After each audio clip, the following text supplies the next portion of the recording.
Hey guys, here I am with your quarterly market update. I'm about a month late because we actually did do a little bit of vacay this summer, and so I was gone when we were supposed to report this, but here is your second quarter, so that is April, May, June, your quarterly market update. Here's what you need to know, first of all. Prices are still going up. Forgive me for cheating and looking at my screen because I cannot remember all of these numbers off the top of my head. In Tarrant County, we had average sales price jump from $443 to $460. Now, is that a huge change? Is it the 20% crazy things that we've seen happen over the last several years? No, but is it an appreciation of value? Absolutely it is. We saw a decline in like one place, well maybe two, and it was like $5,000 or $10,000. We're not talking about big declines. And so here's the other thing to keep in mind. Just because there is an overall appreciation or an overall decline, this housing market, I have joked with everyone when they say, how's the market? I'm like, it depends on what you own.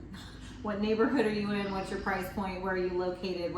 Everything changes no matter where we go in the Metroplex, okay? So this is a very, very unique market we're in. So, but the main thing I want you to take away from that is we are still seeing home prices appreciate. Everyone thought over the last couple of years as interest rates came up that, oh my gosh, the market's gonna crash or houses are gonna stop selling.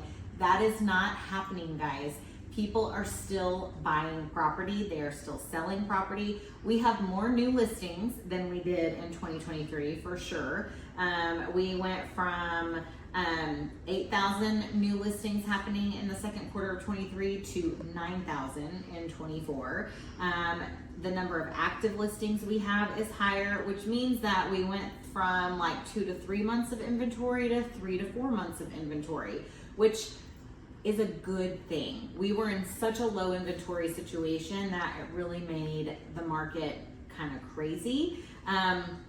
Whereas now buyers have a little bit more purchase power. It's still good for sellers. We're still seeing prices go up. You still have bargaining power, but also for buyers, you've got a little bit more leverage on your side as well. The market's a little bit more balanced than it has been.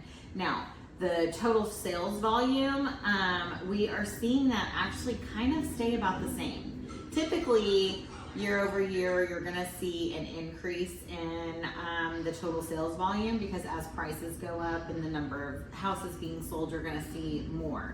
Because the prices are still going up, but we're not having quite as many houses sell, we're seeing that volume stay about the same. So, the other thing you wanna know, days on market. Okay, it's not changing a whole lot from last year. Now, from years past, are we still at 25 and 35 days? No, we're up in the 40s, 50s, some areas 60s, 70s. So it's still happening faster than it was 10 years ago. 10 years ago, it was like 120 days on the market or something crazy was average. But now we're anywhere from 40 to 70, depending on what county you're in. So take a look at these reports that I have attached.